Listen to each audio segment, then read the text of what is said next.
can you advertise as a property for rent, lease in the event, and say, everybody but registered sex offenders, everybody but burglars, arsonists, etc. Anybody who has been convicted of a crime involving this and has only been out of prison for 5 years, 7 years, 10 years, all these things will going to become relevant. Do you know that you're going to be on the hook to evaluate when an applicant says they've been convicted, they've served their prison time, they've been out, they've engaged in restitution? You're going to have to figure out, is that person done it and been sufficient enough and reformed enough that they qualify to be in your unit or not? These are essential questions because they expose not only you, but your other tenants and all the other occupants, the people next door, the people across the way, the people across the street.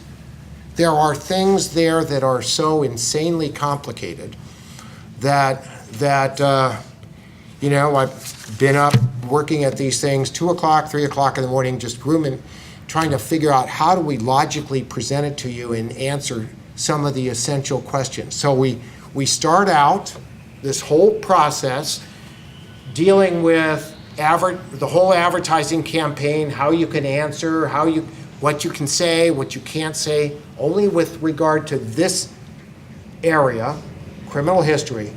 Then we deal with your applications, your rental agreements, your lease agreements. And we try to get through that with you, but we know everyone who has an agreement, everyone who has ever been deals with this on a day-to-day basis will change.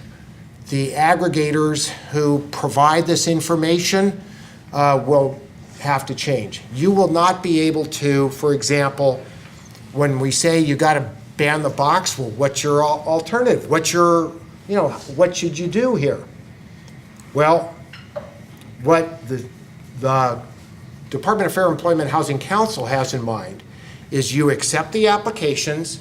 If Ron Kingston meets all the qualifications, including credit standards, then you can ask about previous convictions.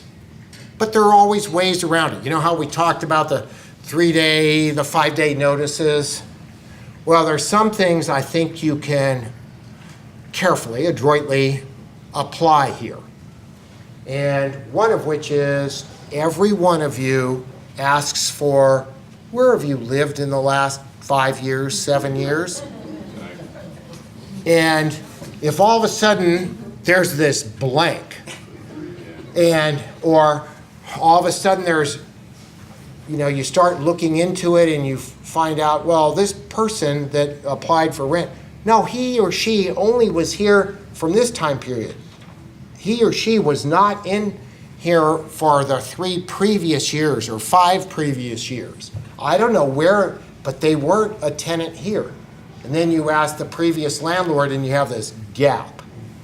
That gap, you have every right to inquire, where did you live, right? Exactly. Where did you live? And that has, if you're careful about it, you can ask that without violating the new criminal history regulations adopted by the DFEH Council. Okay, so that's one approach, and we'll guide you, hopefully, we'll guide you through how to do that. Look at standards, look at evaluative criteria, but when you call a credit desk and also want the history of the person, you're not going to be able to do that immediately. Unfortunately, that's an additional cost to you, but it's an additional cost to them. Remember the code saying what you can charge in credit fees, and that's adjusted every year according to CPI. They didn't talk about this, but now you're going to split this whole issue apart. And that issue is going to be, first you ask about credit, then you get around, if that person clears the number of hoops, then he or she will be asked about this very, very issue. And then the danger is, again, evaluating how long have they been out, the commission of the crime, does it apply? You've always had to make that judgment rule, but the part you've never had to make is, what have they done in the interceding time to have them feel like they qualify? Now, by way of example, this is how the commission or the council thought. I'm in an Oakland all-day hearing on this matter. They have the person who testifies in front of, just ahead of me. He had been recently released out of prison, and he said, I admit it, I was arrested, charged, convicted of first-degree murder, gang-related. My two others murdered, three other people, and I served the last 25 years in prison. I am reformed, but I can't find housing, and I can't find a job. Prospective employers, I can hear as I'm walking out the door after filing an application, rumpling up the paper and throwing it in the, as they said, the round file. I remember this discussion. And the council fell all over themselves. Oh my God, we will protect you. We are going to make sure that you will find a job.